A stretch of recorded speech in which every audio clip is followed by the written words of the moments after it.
Oh, hello. Welcome to the Pinfall Podcast.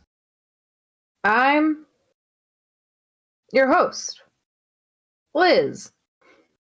And I'm joined as always by my co-host, Marcus. How are you tonight, Marcus? I gotta make a confession. First of all, I look very pale. It's because I haven't been able to adjust my camera settings to lower the contrast. It's because Mark has not seen the light of day in years. Yeah, that too. The other confession, the bigger confession, is that we were supposed to have our WWE 2K20 live stream yesterday. And did you not tweet about this? I did not. Because I went to bed at 7 p.m.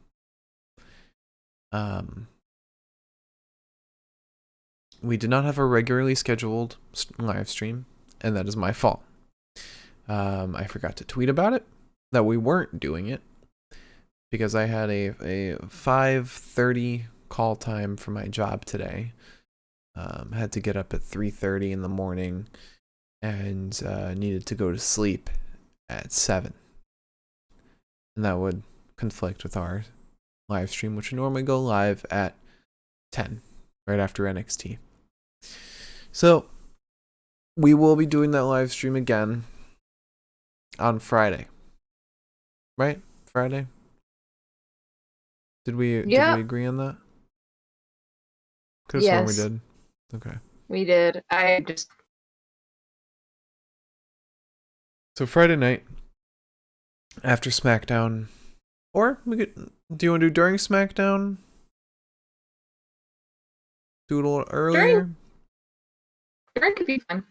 All right, so we'll be going head to head with SmackDown, because otherwise we'd have to wait till after Rampage. I don't want to wait after Rampage. So 8:00 Eastern Standard Time p.m.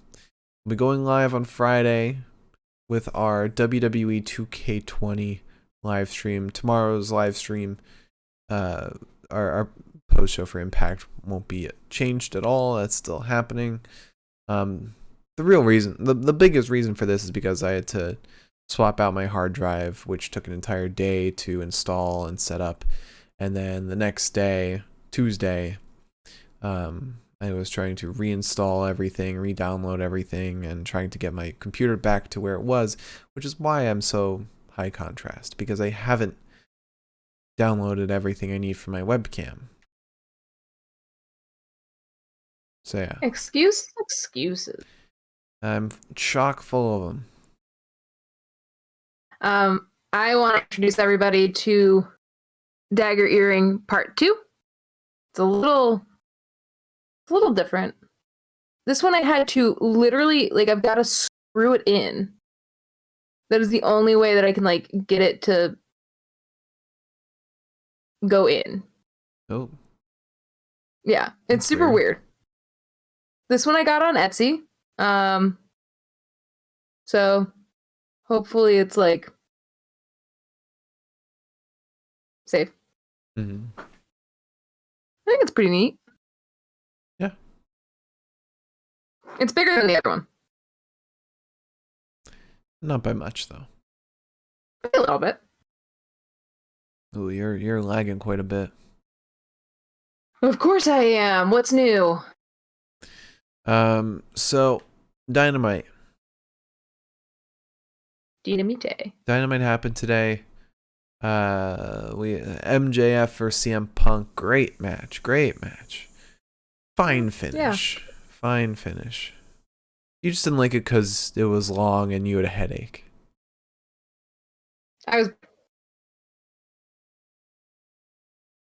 You were what?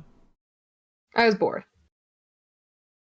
Yeah, well, I was not. I had fun. I thought it was a great match. In addition to that, Bryan Danielson proposed being a tag team with Jon Moxley or forming a faction or something. and recruiting younger talent like Daniel Garcia, Wheeler Yuta, Lee Moriarty to join and perform under their wing. Got a couple matches for Rampage. Isaiah Cassidy will take on Sammy Guevara for the TNT title. We had Kings of the Black Throne or Knights of the Black Throne for the... Depends on who you are. Yeah. Versus Penta and Pac. Nyla Rose versus Ruby Soho.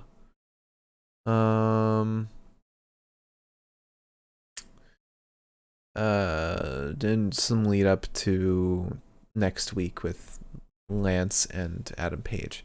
But almost that entire last hour was dedicated to MJF versus Punk.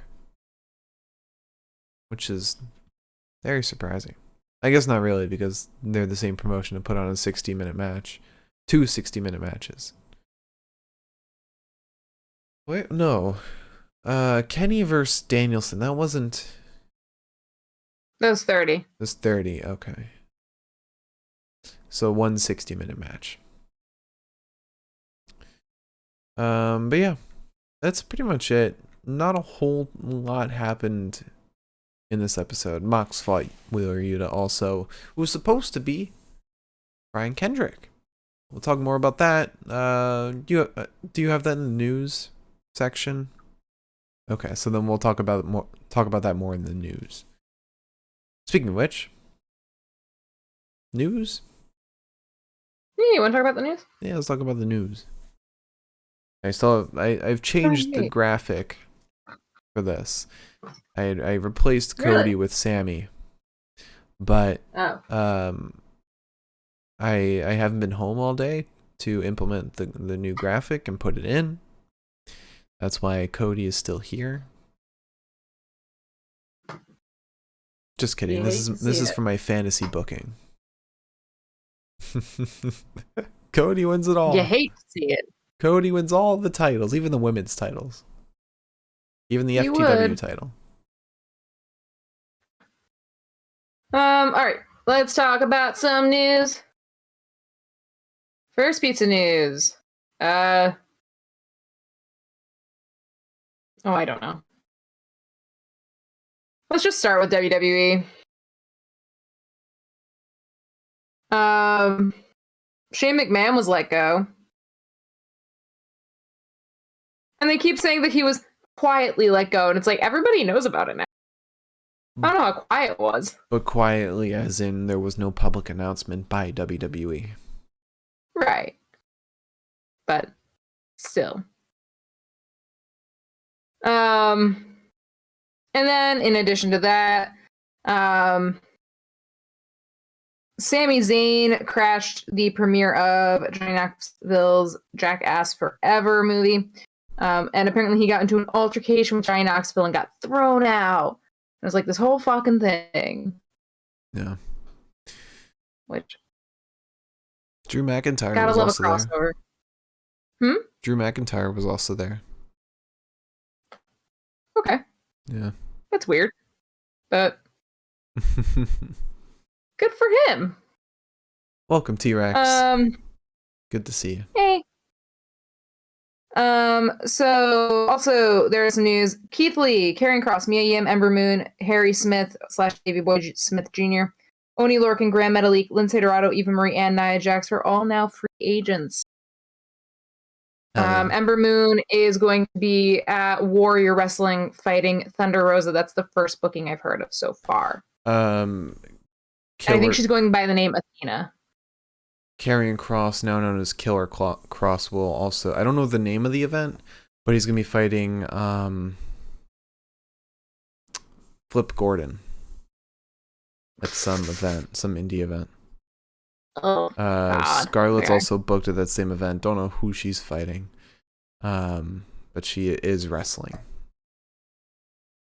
As far as everyone else, Grand Metalik is booked for GCW shows, a bunch of GCW shows.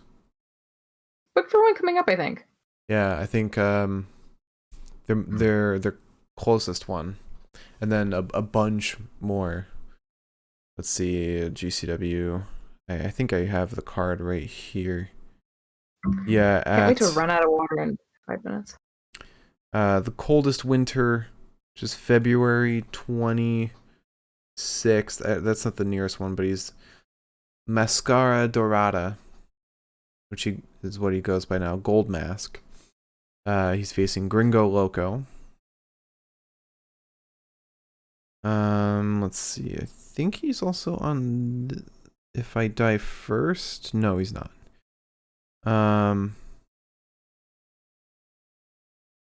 At Believe Me, which is February 19th, in a couple weeks, he's facing Joey Janela. And I think those are all the near ones. At Fight Club 2 Houston, which is February 4th. Okay, that's in 2 days. February 4th, he will be in a fatal 4-way with him, Gringo Loco, Blake Christian, and ASF. That would be cool. So he's got a lot on his GCW plate already. Yes, got it. And T-Rex, we will be talking about the Brian Kendrick situation in the news. We haven't gotten there yet. Yeah, I'm saying that was last.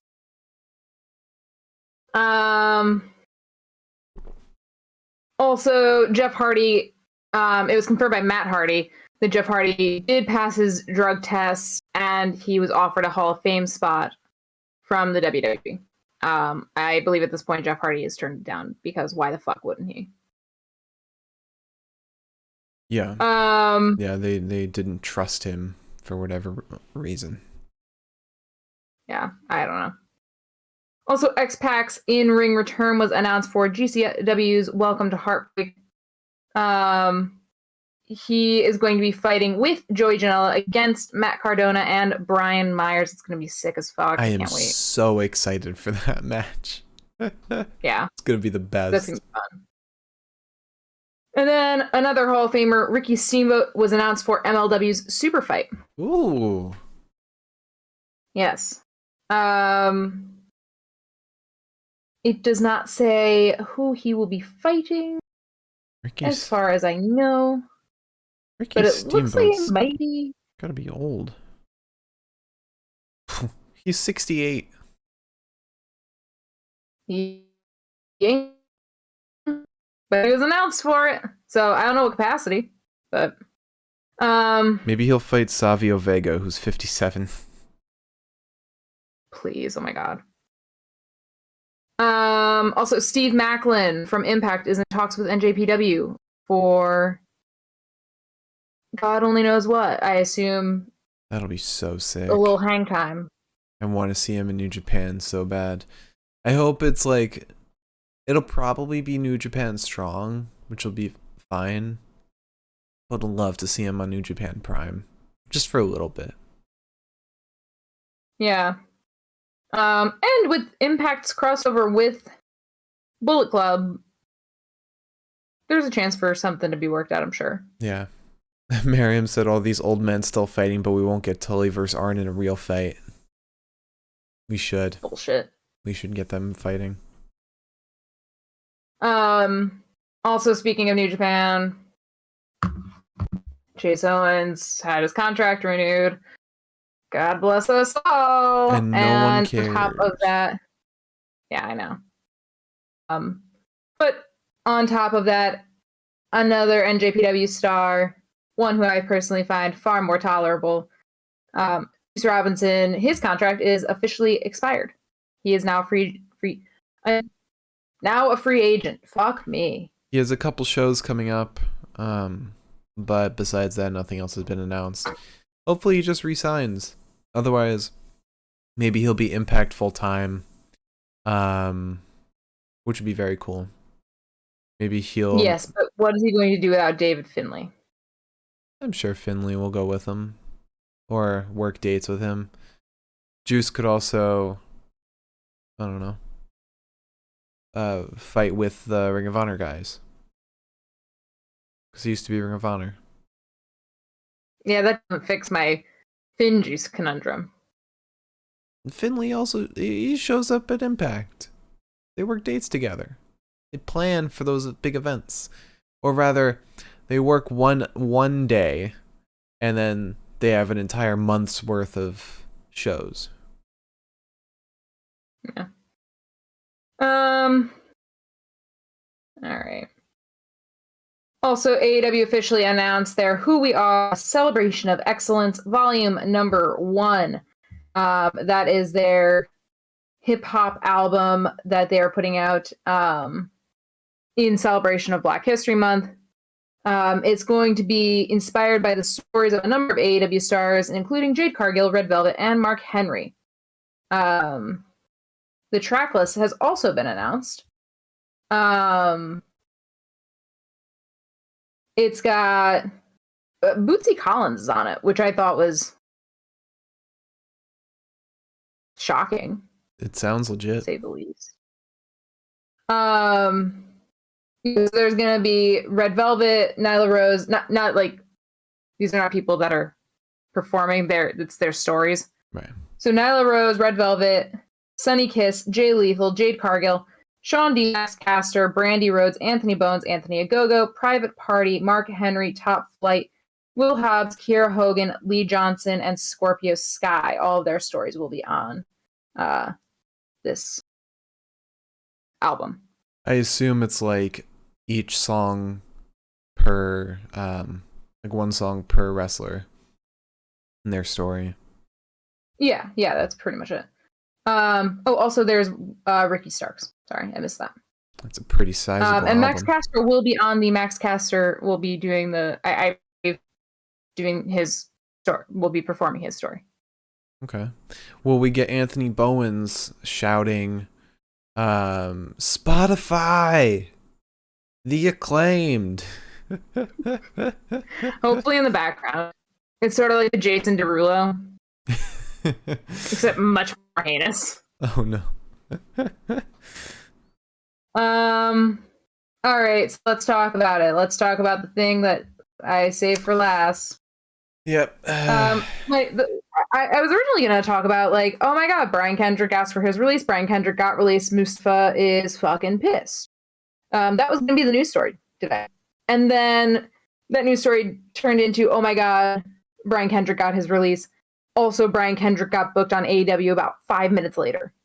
Yeah.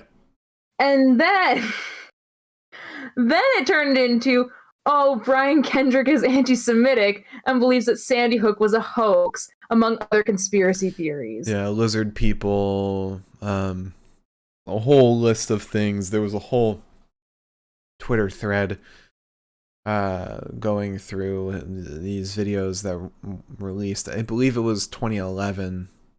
This video was taken.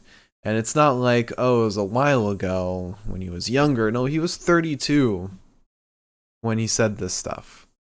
30 fucking 2!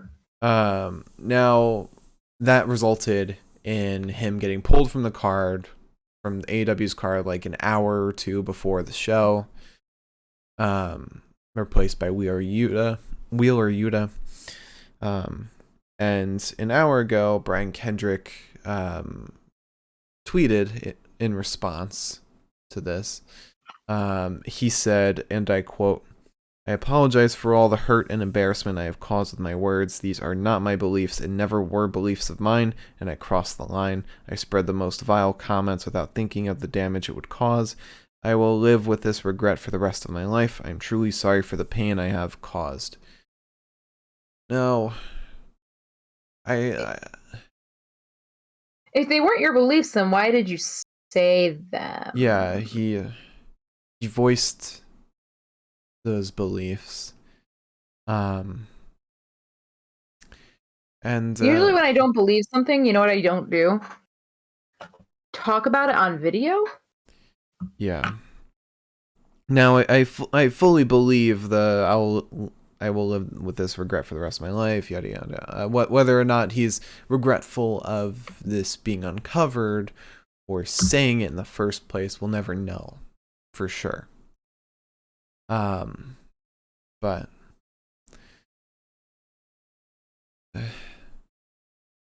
fucking sucks that he said this in the first place.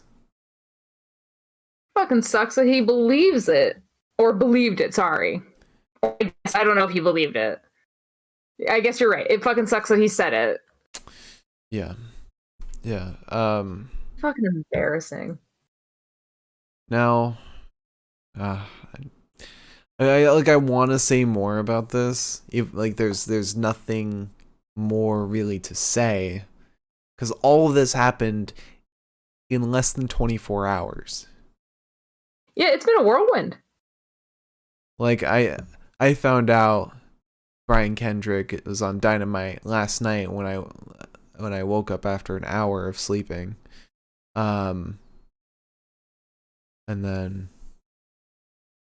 his comments today at work. So I don't know what the action is going forward, but good on Tony Khan for taking him off the card. Whether or not he is doing it for moral reasons or because of bad publicity, still a good move to remove him. Yeah. There's other people that they should also remove, but it's a start. That's a whole different conversation. Yeah. Because a lot of promotions are guilty of it.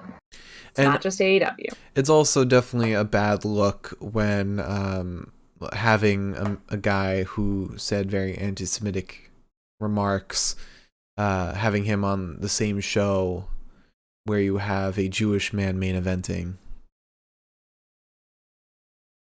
as one of your biggest stars.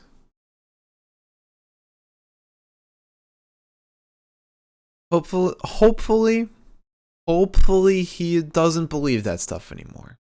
That's the optimist in me hoping for the best that he did change. I'm not saying he did. I'm not saying anything like that. I'm hoping that he's not that same person 11 years ago. Maybe he got his memory wiped. Maybe he underwent a hypnosis. I am trying to hope for the best. I'm not saying I think he changed. No, I'm saying with that's the only thing that I can. If you're 32 making comments, that's the only thing I can think of that would make you not believe those things. Is just like completely having your brain wiped. Yeah. Because those like.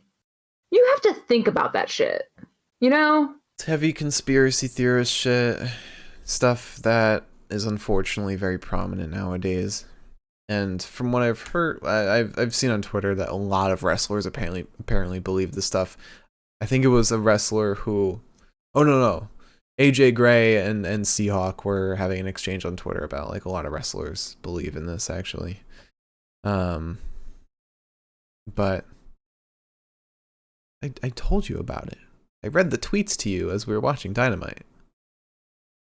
You laughed about it.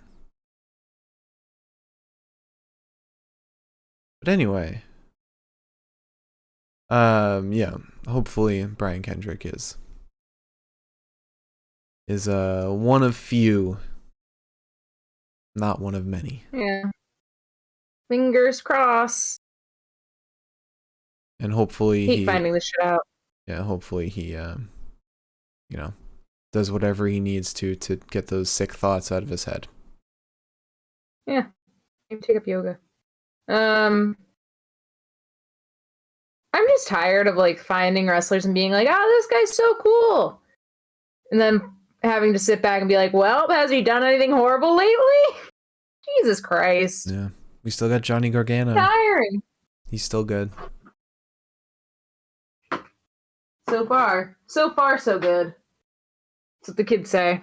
Yeah. Kenny. We got Kenny. True.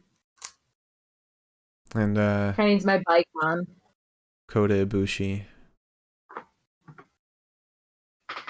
Man, I miss Kota. Don't bring him up right now. I miss him too. I'll get sad. I saw an article earlier today that was him saying, like, he doesn't play video games at all. He doesn't even really watch TV. If he turns on the TV, he has it sit on blacks and he just sits in the room staring at it. Man is Prince. something else. Man, I saw somebody talking. Coda and I are almost birthday twins. What's his birthday? May 21st. Oh, wow. Gemini King. I saw somebody, speaking of Japanese wrestling, Okada took a picture of his what he walked out in at Wrestle Kingdom, and like I guess the flash was on because it was a reflective material, Mm-hmm. and it looks ridiculous. He looks like, you know, like the jackets that like road workers, like construction workers wear, like, Yeah, kind of got like the silver reflective shit. Yeah, it's all reflective. It's ridiculous. And then I saw somebody talking about how like it was ugly, and I was like, oh, how could you? That was art. That man did so much. He didn't have to. God. Also. Oh, anyways, I miss Japanese wrestling, and I'm not going to get any more until the 7th. Also, Matt Cardona wants to fight Shane McMahon in a death match on GCW. That would be sick. That would. Listen, I would be down for that. I hate both of them, and yet I don't hate both of them, so I win both ways. That doesn't make any sense, but yeah, whatever. Okay, so you want to talk about today's episode of Dynamite? Sure. Okay. Well, we first start off with Jon Moxley versus Wheeler Yuta. Fun match, and we're getting some nice progression with Yuta. You can see the progress. Yeah. It took about 10 minutes for Mox to kill him, so. Yeah. We also had Danhausen and Orange Cassidy on the sidelines. Mm-hmm. I'm still adamant that it shouldn't have been Wheeler Yuta he fought. It should have been like somebody in the Dark Order. Yeah, but I like the idea of it being Yuta. I think that's sweet. Yeah, I want some continuation of him fucking murdering Preston Vance. Like, there needs to be a response to that. Yeah. Yuta starts our drop kick. He misses off the bat.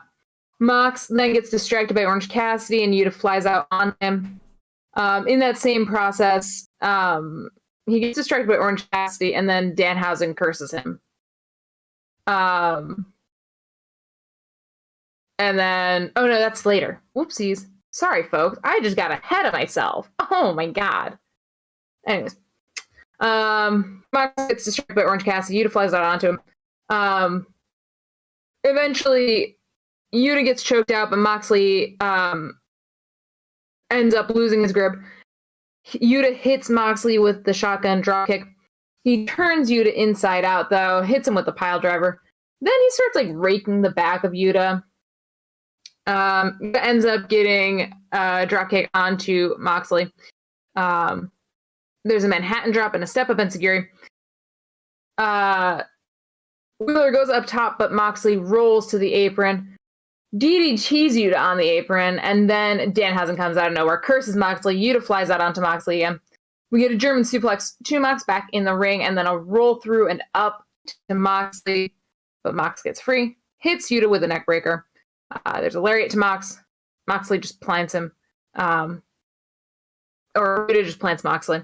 Flies out onto him, but no pin. Eventually, Moxley gets the paradigm shift to Yuta to win. Yes. Very fun match. And then after that match, Bryan Danielson comes out. We got a little confrontation, but it wasn't quite the confrontation that we all thought it would be. Danielson says, "For a long time, I wanted to see us fight too, because you were different. But since you've come back, we've seen a new Jon Moxley. There's always been a part of me that wanted to test you. I was watching you. I don't care what anyone says, you're the best AEW World Champion. Jon Moxley and Bryan Danielson shouldn't be fighting. We should be fighting together. I know everyone here loves AEW, but there's no reason why some millennial cowboy should be AEW World Champion. There's no reason why somebody dressed as a dinosaur should be AEW Tag Team Champion.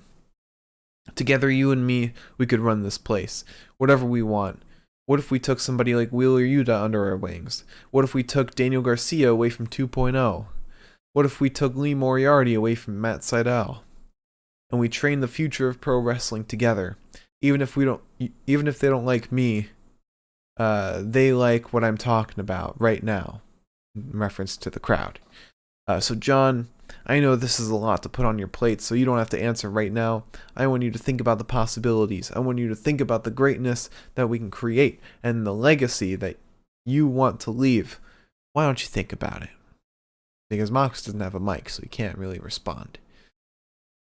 Well, then we get a CM Punk and MJF video package. And then we got the worst segment on the entire episode. Oh. Yeah, this sucked. So Brandi Rhodes comes out.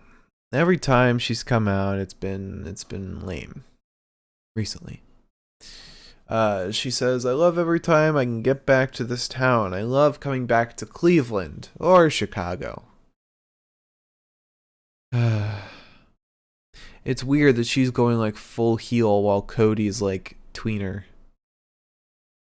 I think also this was like, when she said Cleveland or Chicago, it didn't come across as like her being a dick. It just came across as her like literally not knowing where the fuck she was. Yeah. I mean, they were in Cleveland last week, so. Yeah, I was like, she probably traveled a lot. She might really not know where the fuck she is. So then Dan Lambert comes out. And he says, you would think somebody from a wrestling family would understand it's bad for business when you speak bullshit. I'm going to give a shot here. You can pretend Cody earned a spot in this company. You can pretend that your Brandi from the Block accent when you're mad isn't as fake as those boulders popping out of your shirt. It's a fucking horrible comment. Just fucking low-hanging fruit shit. He's literally a piece of shit, and I'm tired of listening. But keep going. He said, I may be a conservative, sexist, yada yada yada. I almost feel like a decent human being when I'm next to you.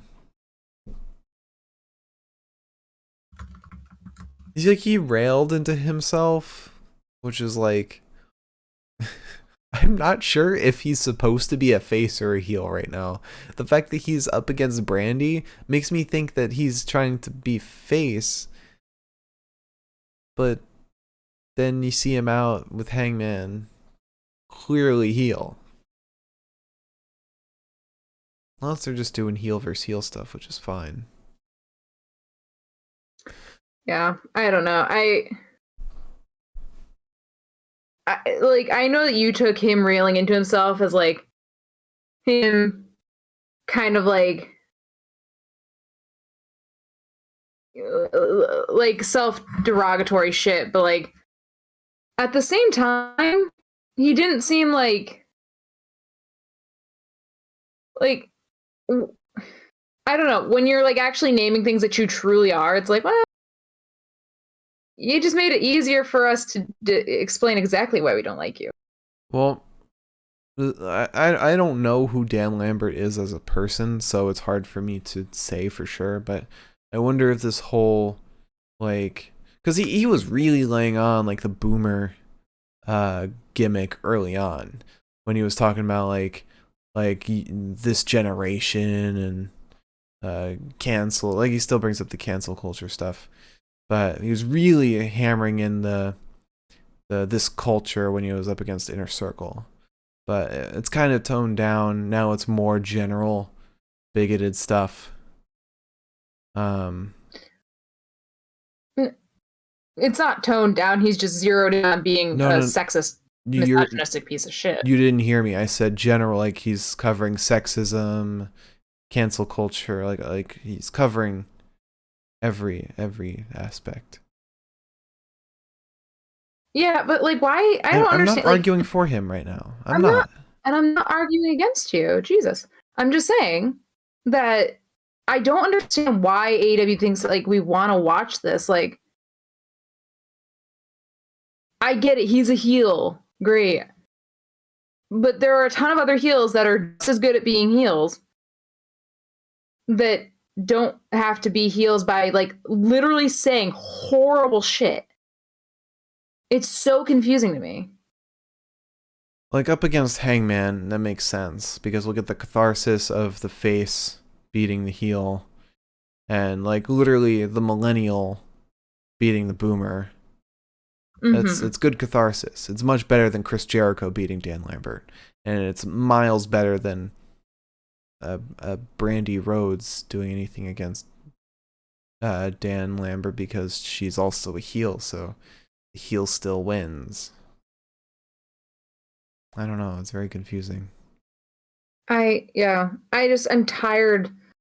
First of all, I don't need to see Dan Lambert twice. I don't know why we're seeing Dan Lambert twice. It's very confusing to me. And it just seems like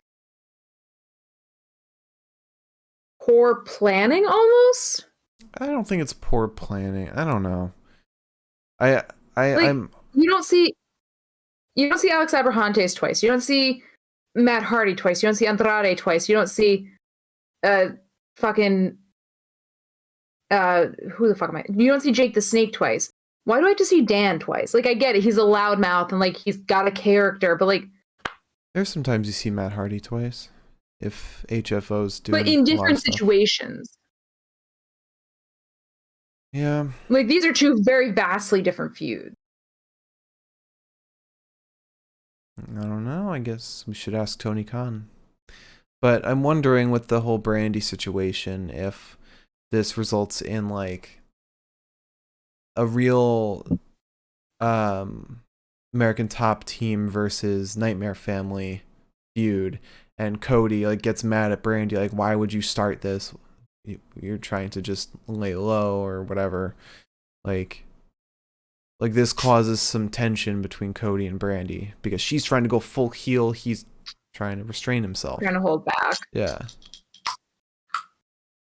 Yeah, I mean, I don't know. I sort of don't trust the Rhodes to be that nuanced about things.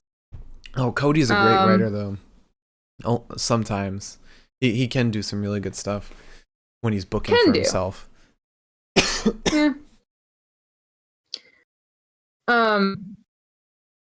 I don't know. I don't know. Maybe it's because I'm also a woman. But he makes my fucking skin crawl, and I hate watching it. Mm-hmm. Like, it makes me, whenever he comes on television, I straight up just want to turn the TV off. Which sucks because Ethan Page, Scorpio Sky, Lance Archer, they're all incredible talents that would do just fine without him.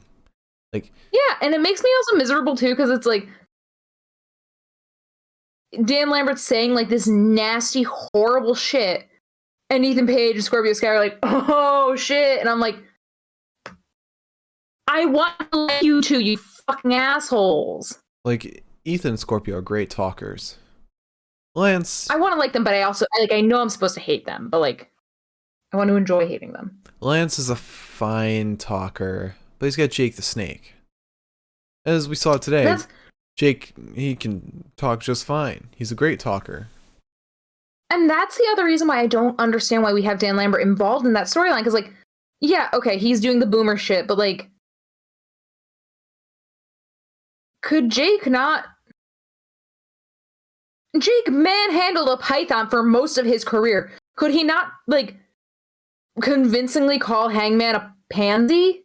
No. Like, Jake the Snake's charming. He's so kind of endearing, honestly. I can't hate Jake the Snake. I know. It's like hating Tully. But, like, I mean, him tonight, he sounded pretty nasty.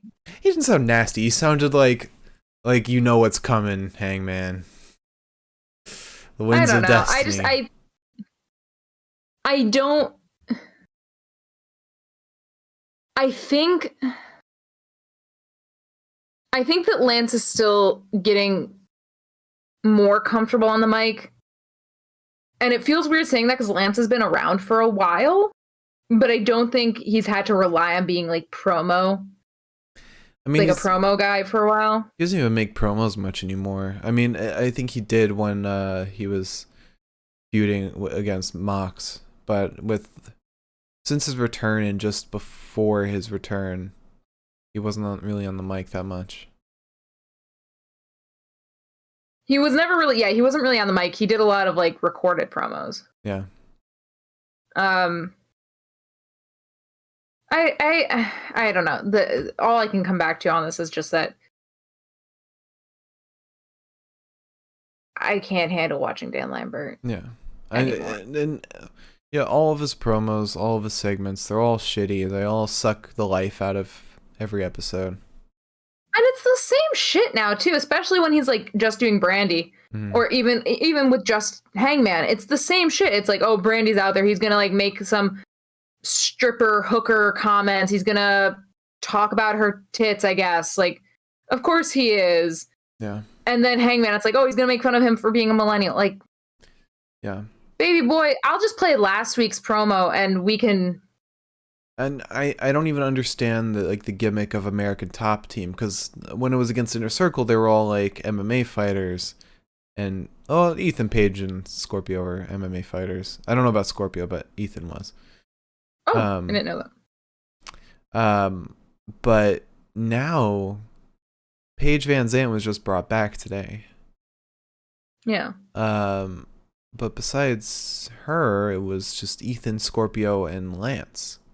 And it hardly even feels like Lance is sided with Dan because he pushes past him every time. Last week or the week before, Dan was like afraid of Lance. That's the other thing too that confuses me about Dan and Lance being like in this together, sort of, is that it seems like they're trying to push two feuds at the same time, except Dan Lambert is not fucking wrestling Hangman, so that doesn't matter. Yeah. It's so weird. I mean, I don't get it. I don't know who he knows or like what he has over Tony Khan right now, but I'm tired. Him and Tony Khan are friends. Which is very weird because Dan Lambert does the whole anti-millennial thing while Tony Khan's a millennial, you know? Or Gen X. Maybe he's like, I hate all millennials except the rich ones.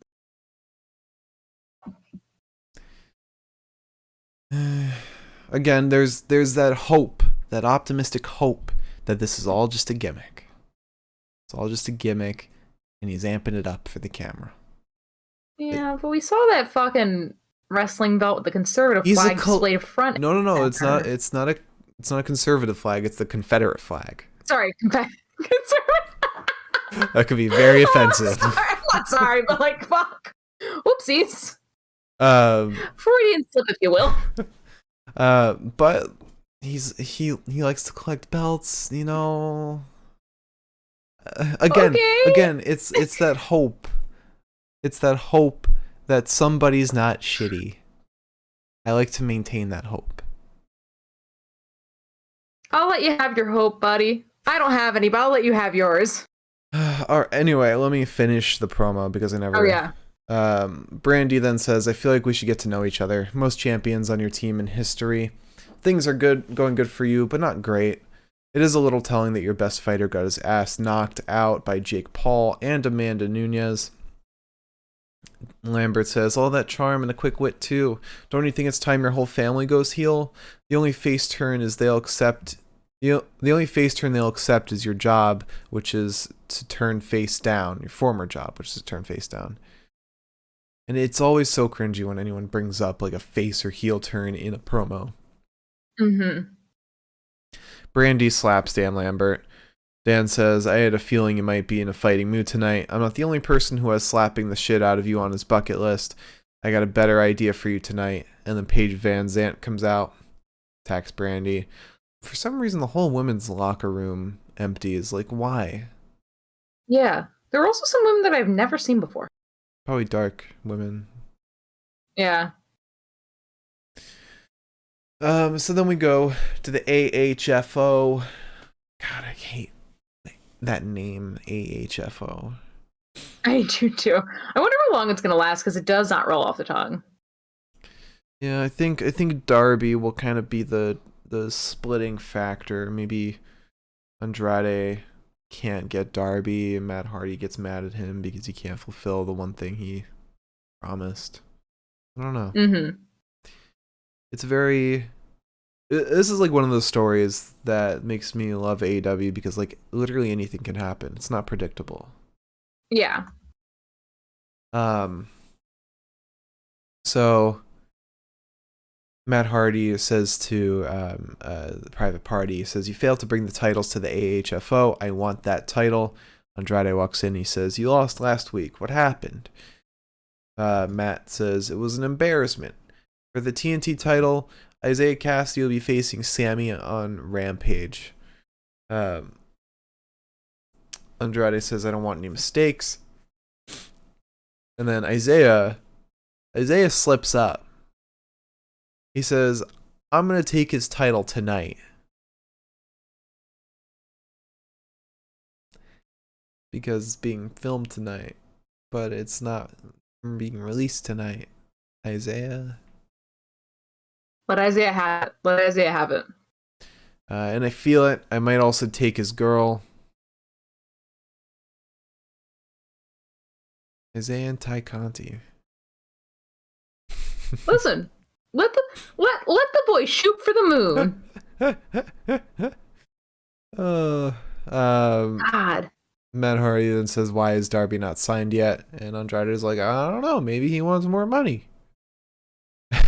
Matt Hardy turns to Isaiah and says, "Don't fail me." We haven't seen TH2 in a long time. Please don't remind me. I'm trying to have a good day. Jack Evans literally said they don't like stories. They just like to wrestle. Okay, I don't need them to have a story. I just need to see them. They're not even on Dark anymore. I don't know what happened. Maybe they're like Peter Avalon and all those guys with their contracts expiring, not getting renewed. I'm not sure. I feel like I remember them re-signing recently. Really? I could be so fucking wrong though. I could be. I know I haven't seen their names pop up anywhere, but you never know. I think there were like when the list of names was being announced, there was like and more. Maybe they're in there. Maybe. Also, this is so off topic. Okay. But you were asleep for it. Mm-hmm. There was a promo last night on NXT between Trick and Carmelo on Cameron Grimes. Mm-hmm. It was good as fuck. Really? Like that's something I know I could have saved this for later, but I want to tell you now because I probably forget. But it was really good. Carmelo had like one line that I was like sitting there and I was like, my God. Carmelo's the new Adam Cole. He really is. Carmelo, I think, is like the one person in NXT right now that I'm like, I see him on my screen. I'm like, yay! It's like we got something. It's like if Adam Cole had Malcolm Bivens as his manager.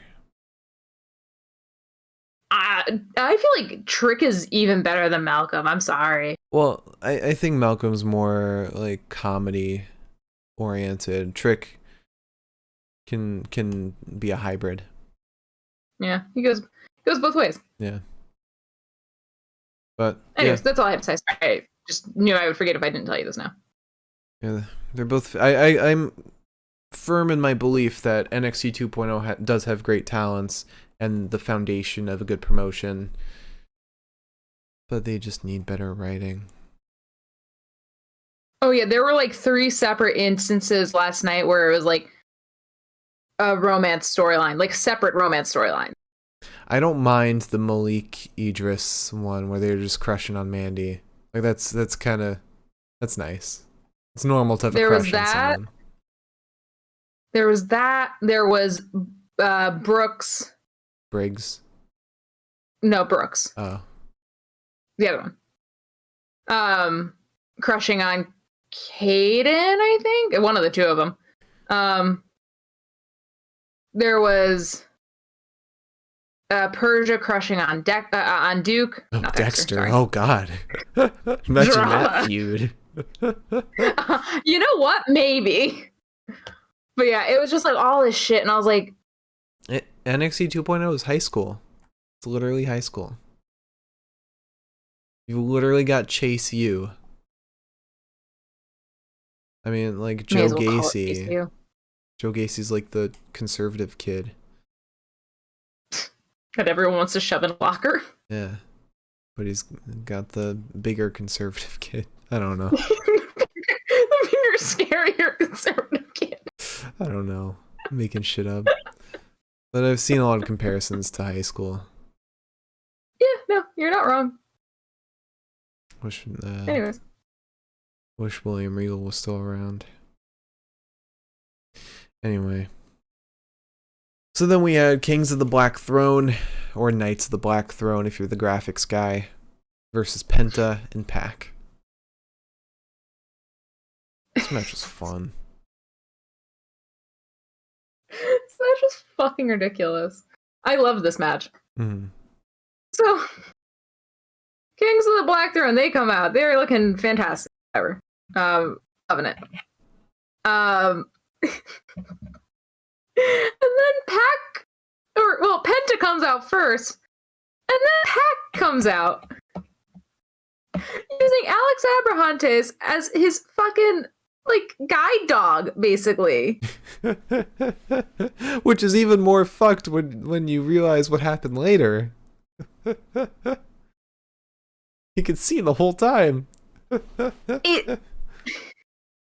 So Pac comes out with like the blindfold on and everything, and you're like, you're sitting there and you're thinking, God damn it, is this man about to wrestle with a blindfold? Because I was about to be fucking impressed, and he wrestled for like 5 seconds with it, and I was still fucking impressed, honestly. Basically, Pac ends up, he's got a little moveset, and then he finally pulls the blindfold off. And it's like, I can see. And I was like, well, why the fuck did you pretend not to be able to see, you goofball? Yeah, everyone was expecting for like the eye paint or whatever.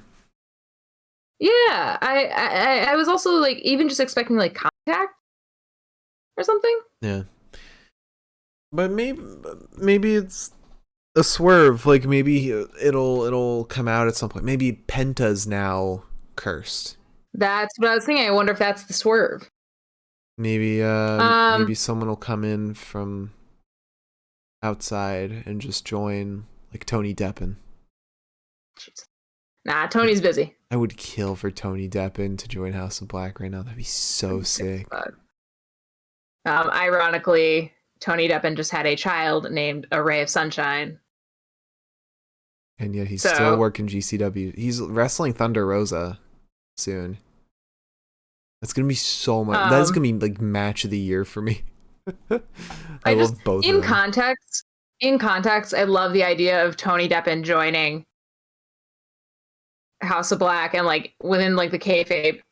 Just imagining this like guy, he's part of it, and he's got a child straight up named after Sunshine. Love it.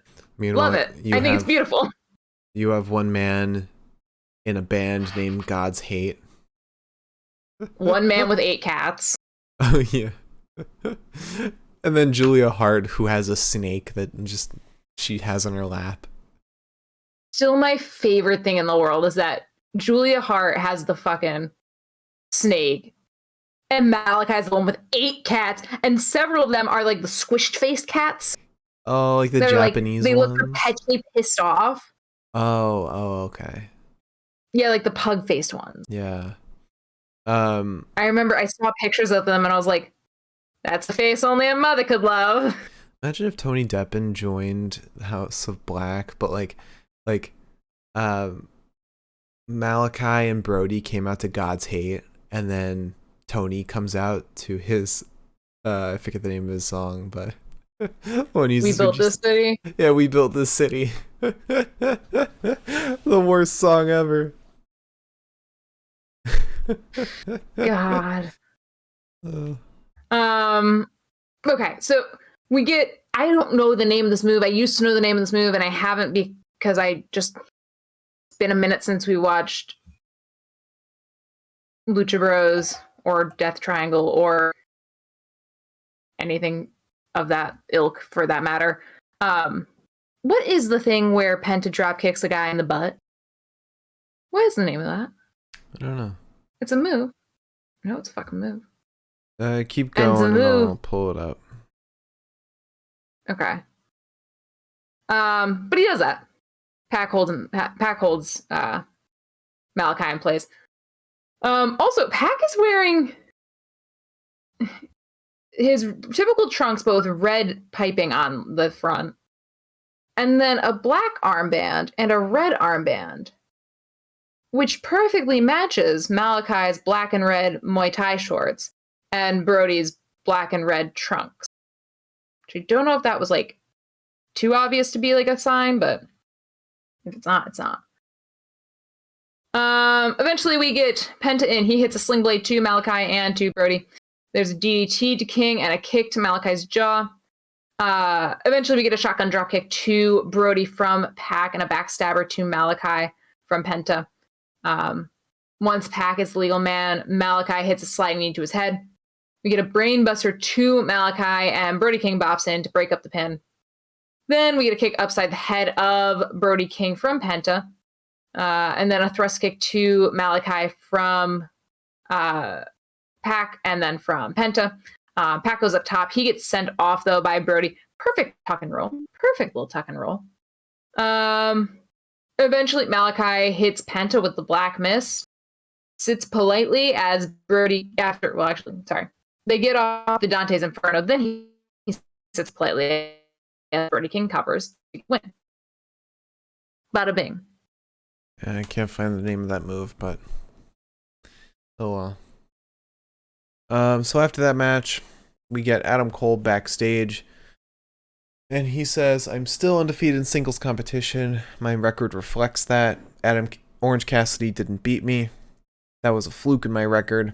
I still don't get the respect I deserve. I'm one of the best wrestlers on the planet. In 2 nights' time, I am going to fight Evil Uno. The entire world will know exactly what I want." And then we get Nyla Rose versus Ruby Soho. And the lead singer of... Do you know the name of the band? Rancid. That does Ruby Soho, the theme song. He was there. He was in the crowd. Yes, I believe his name is Tim Armstrong. Tim Armstrong? Tim? Like okay. Timothy? That's what I said. Oh, I thought you said him. And I was like, no. That's not a name. But sure. I guess I should have assumed that you were saying Tim. Nyla drops Ruby. We get a Death Valley driver to Ruby. Ruby then lifts Nyla, drops her on the apron. She goes for a no future, but Vicky Guerrero helps Nyla cheat. Ruby then turns on Vicky, and Nyla pulls her back into the ring. Ruby follows Nyla up top, tries to hit her with a Hurricane Rana off the top rope. But Nyla nearly beast bombs Ruby off that top rope instead. Eventually, Ruby fails to get the no-future. Nyla sentons down onto her, hits her with the beast bomb to win the match. It was not the most significant match in the world, in my opinion. It was neither here nor there. Yeah. Also, apparently, the wrestler, Frank the Clown, was in the front row at the show. And he posted a picture on Twitter of Danhausen at ringside glaring at him very angrily and said, oh god damn it, am I gonna get cursed again? God. I love it. Oh, he's based in Chicago. Okay, that's why he was there. Yeah, isn't there like also a snowstorm? Yeah. in Chicago? Yeah. They gave a warning Damn. for everyone to drive, try and get there early. Or leave early so that they can drive carefully. I feel like once you live in Chicago, like if you don't have like tires that are capable of handling snow, then you're not living in Chicago. Yeah. But also, I mean, we live in New York and I don't have tires that can handle snow. Judge. Yeah. All right, so then we get Gun Club confronting Jungle Boy. They make fun of his name being Jungle Boy. They start beating him up. Christian Cage runs in and chases them away. It is, I think it was Ty Conti who posted on Instagram the temperature in Chicago was -5 today. And all of Gun Club plus Luchasaurus were all shirtless in -5 degrees. That is fucking ridiculous. Sorry, you're saying that they were shirtless. Austin had a massive scarf on. Massive scarf, like massive scarf. Literally, like a massive scarf. Miriam said, "Do you think that's why the pacing of this episode was a little off to allow for fans to leave without missing much?" I don't know, because the finish was like a finish. I feel like that would have happened regardless of the weather. I think it was just a weird episode. I don't know. Dynamite's been very weird with their pacings recently. I think that's why maybe I didn't find this match very interesting. The final match. Yeah. I think it's just because the pacing of the episode just felt wonky. Because everything happened in like the first hour, and like Punk vs MJF, I feel like, yeah, that was a big match, but at the same time, it was not like, I don't know. The match itself was not like a brutal match like Hangman and Daniel or Bryan Danielson. That like kind of kept me engaged the whole time. There was like a lot of here and there, like working on joints, which normally I'm a sucker for, but it just didn't hit for me.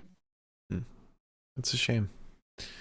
I know. But then we get Hangman Adam Page in the ring. He says, "I've been champion for 81 days and I've defended it twice. Not as bad as Don Pokemon, who had the championship for 365 days and only defended it once. I begged and pleaded for a challenger, and here I am, still waiting. I've got a 5-month-old baby at home, a foot of snow outside, and a flight that will probably get canceled." And his lower third today doesn't know his flight was canceled.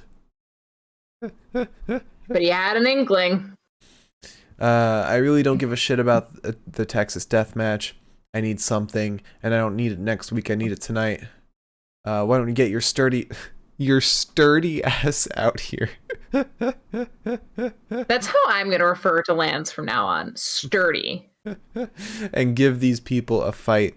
Dan Lambert and Jake Robertson come out. And Lambert says, "A cowboy like you will be comfortable in Chicago where their people canceled their Indians.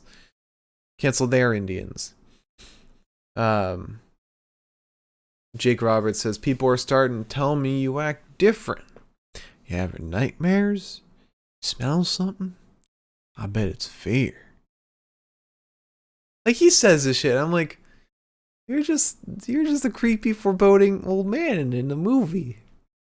You're honestly, I feel comforted by him. He's saying all this shit. I'm just like, maybe it's fear. I don't know, Jake. Yeah. He's a nice man. Jake Roberts is a nice old man. Like, he strikes me as like the man who, like, in the movie is like, he's grizzled and hardened, and then like after you go fishing with him once, he's like, he kind of opens up a little bit. And he's a warm guy deep down. He's like the old man from Up. What's his name? Oh yeah, I don't know his name, but exactly. So then Lance Archer storms out and he says, "Just shut up, Paige. Let's do this." And a brawl breaks out. And then Lance puts Paige through a table. Chris Jericho is a promo. And he says, Santana and Ortiz, what you did last week was disrespectful. Why? Because of Eddie Kingston? We started AEW together. Does Eddie have some kind of hold over you? I am more... This is a weird comment. I am more of an influencer than Kylie Jenner is on Instagram. Yeah, that was a weird one. It was a choice. Chris Jericho's hip.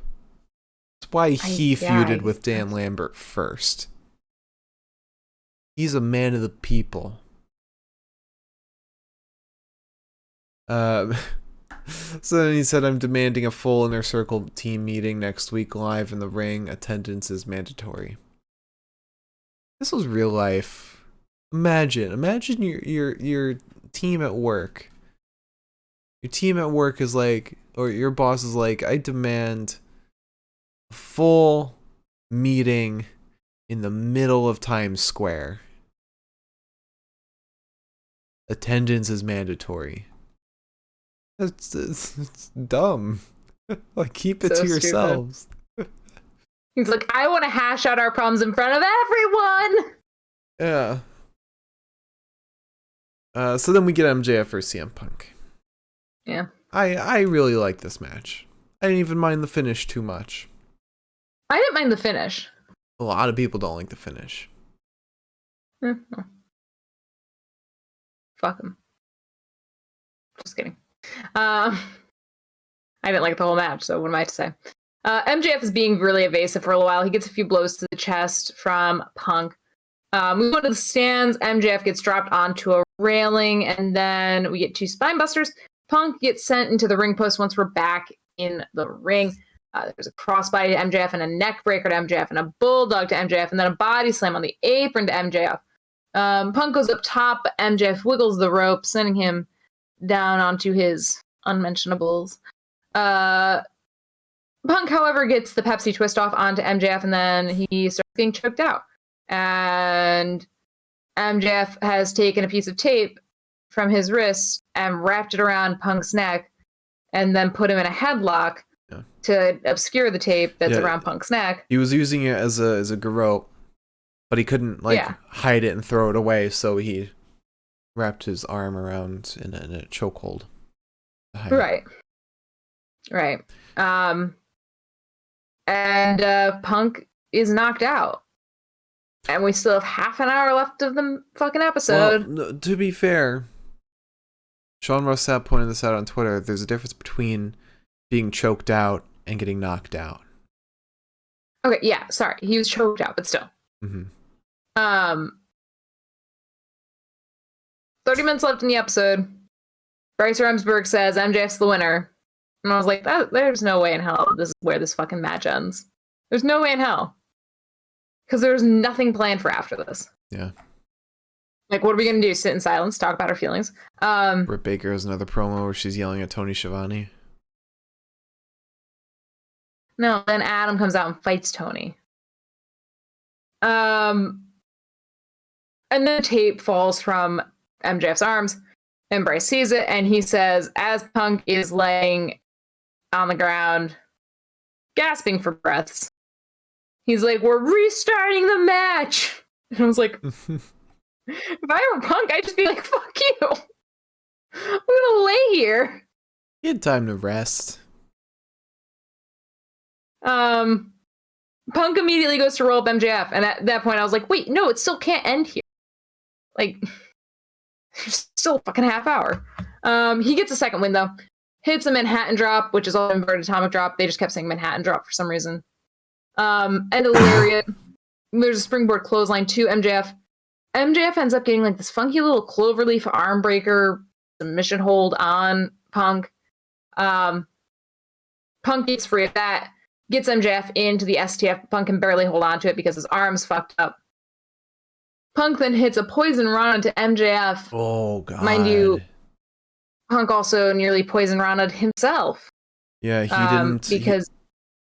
you say it. He basically, he nearly landed on his head. He managed to turn his face just in time to like not go squish. But woof. Yeah, he didn't Was not a pretty landing. He didn't clear it all the way and follow through completely. But luckily he tilted his head so he wasn't landing straight on his neck. So hopefully oh, it's a good thing that he like wasn't injured or anything. I agree. Also, speaking of injuries real quick, Leo Rush is still announced for GCW's Welcome to the Heartbreak, which is February 25th. Well, I mean, if he dislocated a shoulder, right? Yeah, but he said he's not okay. I don't know if that's just that's physically or physically and mentally, or just mentally, but he's fighting AJ Gray for the Extreme Championship. So that's something he's got to be okay for. I would hope that he was going into that match totally okay, because he's going to need to be totally okay. Yeah. Leo, reconsider, babe. Yeah. Anyways, so we get a chop block to Punk, and then another one, and then a low blow. And then we start biting each other. I don't fucking know why. MJF bites Punk, Punk bites MJF. It shows that Punk can fight dirty too. MJF isn't the only one who can fight dirty, which is how he's had the upper hand. I just don't think I'd ever be comfortable putting my mouth entirely on somebody's fucking head. If you're at that point where you've already you've been in a half-hour-long match at that point, you're fighting someone, you're like desperate to win, I feel like you would. Yeah, maybe I'd bite him. Yeah. I am scrappy. Punk hits the Pepsi plunge to MJF, which according to JR, he has not done in 14 years. Over a decade. Over a decade, as JR also said. And I don't know if this was just Punk selling it, but he busted his knee on the... Or not busted it, but he hurt his knee on the landing. Yeah, so I saw somebody ask what happened to Punk's knee, and I did not catch anything. He was kind of selling it throughout the match, but that I knew he was selling good. it because MJF targeted it at one point. But that I just didn't know that he fucked it. Yeah, I don't know. Not good. The landing, like jumping from the middle rope onto your knees, that doesn't look fun at all. True. That's true. Eventually, Punk, I believe, goes for the GTS. MJF goes to ringside. And then who appears? But War Daddy himself. Wardlow comes out. And everybody's sitting there like, is he gonna fucking MJF now? Should have saved Punk some time. But he kind of like gives Punk a look. And it's a very weird, tense moment, but what we don't really notice at the time, at least I didn't notice at the time, was that he handed off a ring, MJF's ring, to MJF. The Dynamite Diamond ring. Yes. So that MJF could sock Punk and get the win. Yeah. Finish makes a lot of sense because commentary even mentioned he's still on that contract with MJF, which Smart Mark Sterling brought up already in the past. So I think we're going to get a bit of the storyline when that contract expires. Or he breaches the contract, but I feel like he won't breach the contract. Because it's like a whole plot hole. That like, oh, I didn't Smart Mark Sterling could sue or something. Or MJF could sue. Yeah. And that would be lame to watch on TV. But yeah, I like that this is all happening begrudgingly, and it's probably going to come down to MJF versus Wardlow at Revolution, which is in March, a month away. Damn, I was about to say, sounds so far away, and then I realized it was like gonna be marked by like tomorrow. Yeah. But yeah, I thought it was a very fun match. Like you already said, it wasn't like a classic, but it had a story, had good beats. And it had like passion. You know? Like I felt the story there. Had emotion. Heart. Yeah, I mean, I just think it would have been better if it was shorter. If they had taken everything that happened and condensed it, it would have been a better match, in my opinion. Yeah. Maybe they had some stuff planned for Brian Kendrick toward the later half. Brian Kendrick and Bryan Danielson. I really wonder if they like were gonna sign Kendrick. I don't feel like they would have, honestly. I think they would have.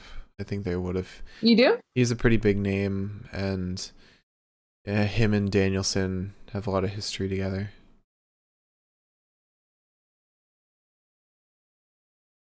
Plus, Brian Kendrick is a former WWE champion. Oh. Interim WWE. There was a match. There was a match in what was it? It was in WWE where they like if you're the last one standing in the ring, you are the WWE champion until the next person comes out. And there was a moment where Brian Kendrick was in the ring and he was champion for like 5 seconds before getting thrown out or pinned or something. Okay. But fine. Still fair enough. Former interim WWE champion. All right. So do you want to go to the best of the night? I will talk about one best of the night. Only one? Just one. Well, we gotta talk 2. 3, actually. Oh. And if you have a question for our question segment, leave it in the chat right now, and we'll get to it after the bests of the night. If you're watching on YouTube, leave a comment, and we'll get to it in the next episode. If you're listening on Spotify, join us at the live show, twitch.tv/The Pinfall Podcast. All right, so let's talk promo of the night.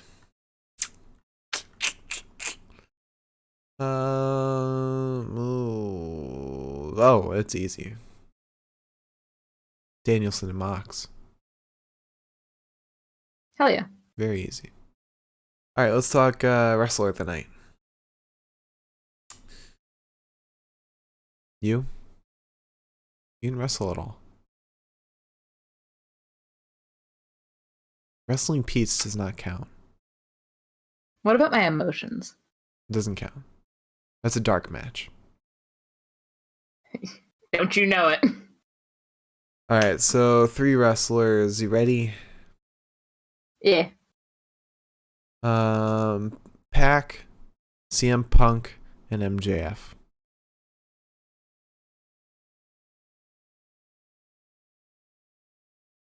MJF. Okay. I personally would have gone with Punk with how much he was selling the body parts he was getting worked on. Like, by the end of the match, he was selling half his body being hurt. But MJF was still good.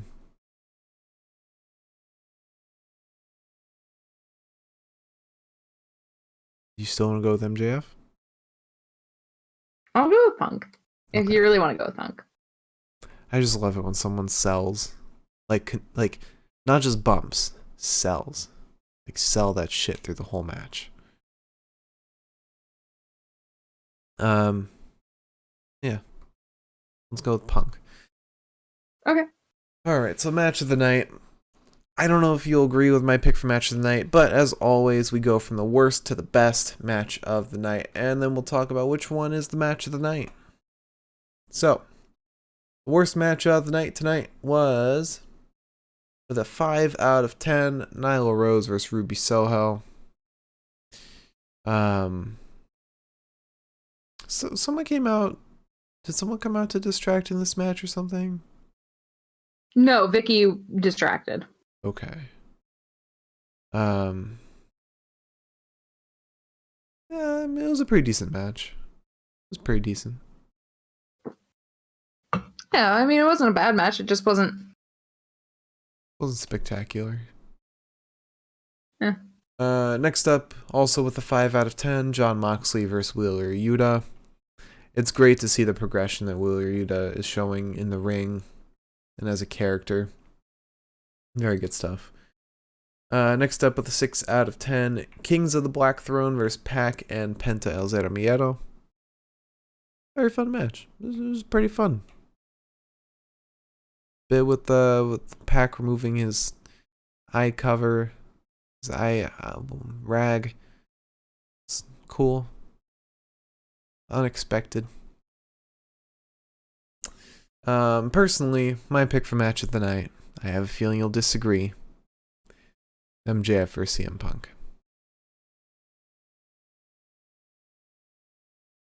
I don't agree, but I would have picked Pac and Penta versus Kings of The Black Throne. the Black Throne. Thank you. Such a long name. Copped.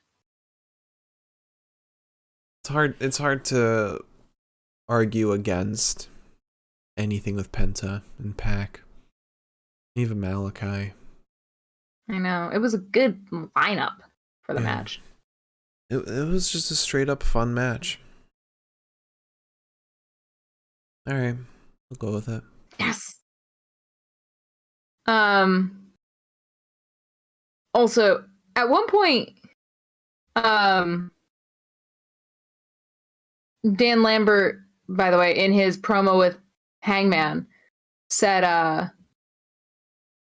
something about Cleveland, and then he said, and you know what they did to their Indians. Yeah. Because the Cleveland Indians. And I was like, huh? I mentioned that. Oh, you did? Yeah. I missed it when you were mentioning it, but I just remember I heard that and I was like, Jesus fucking Christ. Yeah. But the way, I mean, he's bringing up, like, getting canceled and stuff in, like, these ridiculous ways. Almost caricature ways. I don't know. Again, there's that hope that he's not serious about this. Like, he knows he's gonna get heat by bringing it up.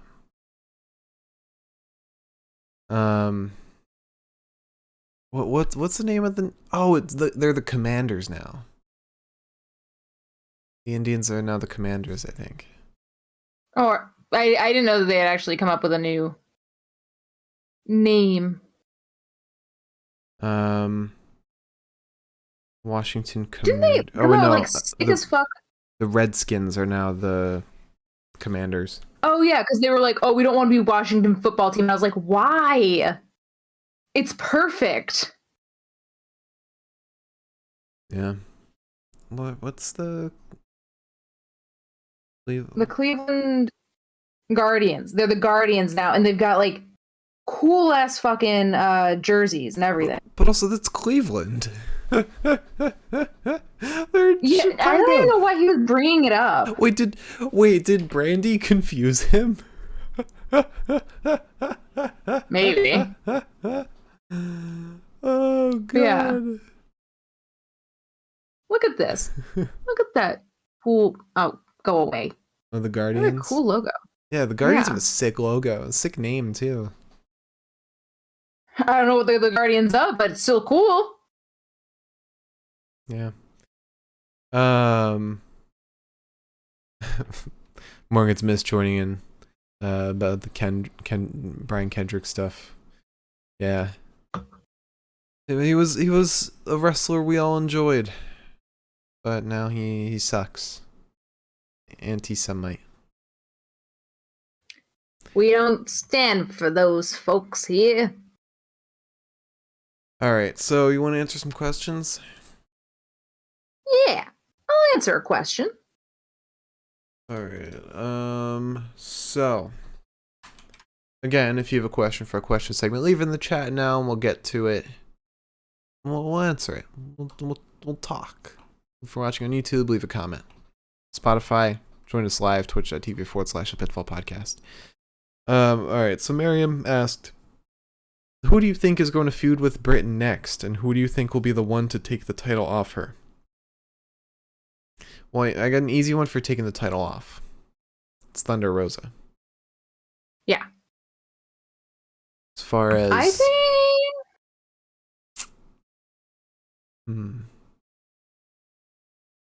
Well, isn't Julia Hart technically next in line to... No, 'cause she lost the TBS title match. Oh, yeah. Let me Who's see. next in line? Let me see. Their website. Because usually that's what they go by. Like their rankings. Or at least that's pretty accurate. Yeah, they stick pretty closely to the rankings. As of last week, Red Velvet was number 1, but Layla Hirsch beat her, so I think Layla Hirsch is up next. Which would be cool. I would not be shocked if Layla is the next one. And I would not be shocked if before Britt loses the title, Jamie Hayter turns on. Yeah. I saw someone... I feel like that'll happen. Mm-hmm. I feel like she will challenge for the title, and I feel like she will lose. Yeah. Yeah. But I'm excited for it. Yeah. Thunder Rosa's definitely taking that off. But she's got a feud with Mercedes Martinez first. Serena Deeb is ahead of her in the rankings, but she's feuding with Hikaru Shida, who's not even on the rankings right now. Wait, no. Hikaru Shida left for a little while, so Serena Deeb might stick her nose in, because like she's just been kind of being hyped up lately. She doesn't have a feud. Oh, they kind of wrote off. I'm pretty sure Shida's also... Shida might actually be injured. Okay. For real, for real. Well, right now, the top 5 is Red Velvet, Layla Hirsch, Serena Deeb, Thunder Rosa, and Anna Jay. Anna's not going for that. She might go for the TBS title, but she's definitely not going for Britt. It's going to be... I wonder if it'll be Deeb. Huh? I wonder if it'll be Deeb. Who's next? Yeah. No. Because if they're not ready to be done with the Layla Red Velvet thing, because Layla's also got a feud with Chris? Yeah. Yeah. Because Velvet kind of stood up for Chris Statlander, and that's where that feud started. Yeah. Or maybe she goes for the title and Chris, like, gets in her way or something. Wait, no, she's definitely going after Chris next, because remember, that's what happened after Red Velvet's match. Statlander came out. Oh, right.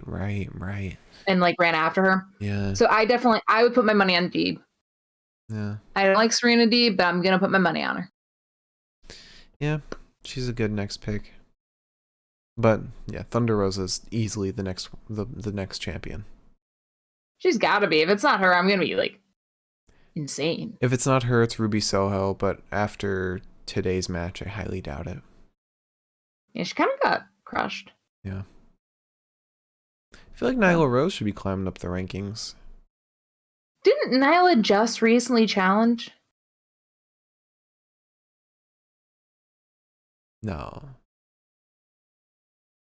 I don't think so. Because she's been in the TBS tournament. Oh, yeah. Time is a flat circle at the end of the day. Yeah. But yeah. Serena Deeb, Thunder Rosa. I think they would stay away from Nyla, because I know Nyla did challenge after Britt got it. Mm-hmm. Yeah. So. Oh, yeah, because they had her ceremony and she crashed it. Yeah. God, that was a while ago. It was. But yeah. Time really is a flat circle. Who's next in line for the men's titles? We've got, again, this is from last week, so. Well, Lance obviously is challenging Adam Page right now. I think Adam Cole is up next. Dante Martin is ranked number 2. Cole being up next makes sense. I think he's going to Moxley himself a little bit. Think so. Because he's fighting Evil Uno. Yeah. That's gonna be a good ass feud. Dante and Sammy is textbook mid-card title. Yeah. But Andrade is number 4 in the rankings as of last week. And Hobbs is number 5. We gotta have Hobbs go for the main title. Seriously. Hobbs can do something. Yeah. You need that man in action. Get fucking Team Taz in the main event, please. Let's see. What about tag teams? Well, Private Party's no longer number 1. Gun Club, I think, is next up for Jurassic Express. And then the Acclaimed is right below them. FTR is coming up too. FTR and Jurassic Express would be pretty fun. I don't know. I'm still not sold on Jurassic Express as champs. I'm tired of Christian. I've said it before. I'll say it again. Mm-hmm. Have Christian turn. The most interesting Jurassic Express was when Jungle Boy was like in contention for the world title. Remember that? And when there was like weird tension between him and Luchasaurus. That apparently never actually existed and we just read into it way too much, but there was... Yeah. Oh, yeah, when like... Yeah. When like Luchasaurus was like doing shit and Jungle Boy was like, ah. Mm-hmm. Yeah. Memories. All right. That's all the questions we have. Liz, would you like to close out the show? Sure thing. If you join us tonight, thank you so much. And if you join us in the future, thank you so much. Happy Valentine's Day. If you don't have a Valentine, we'll be your Valentine. One of us. You can choose. Or Pete's. No. Pete's you can't quite see Valentine. Huh? Pete's doesn't get to be anyone's Valentine. I think you said Valentine, and I was like, we're not doing that today. I did, but it was a slip out. Oh, okay.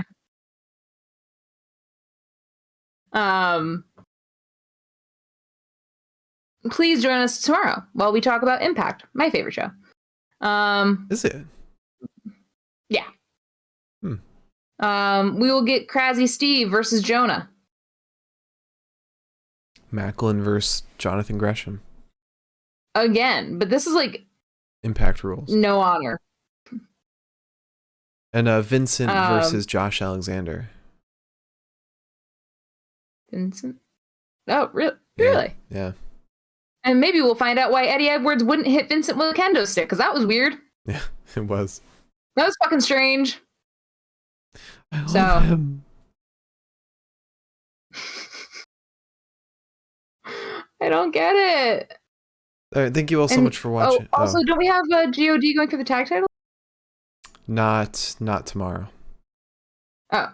It's just a general challenge they put out. It wasn't accepted. Just a vibe. Because we still need the, Violent by Design to step in. And... But yeah, thank you all so much for watching. Follow and subscribe. Our YouTube, Spotify, Twitch, and Twitter are all the Pinfall Podcast. I'm at the Mark Cameron. Liz is at Eliza Elaine23, and we'll see you all tomorrow night for Impact Wrestling post-show. Have a great night, everybody. We'll see you tomorrow. Yeah. Have a good one.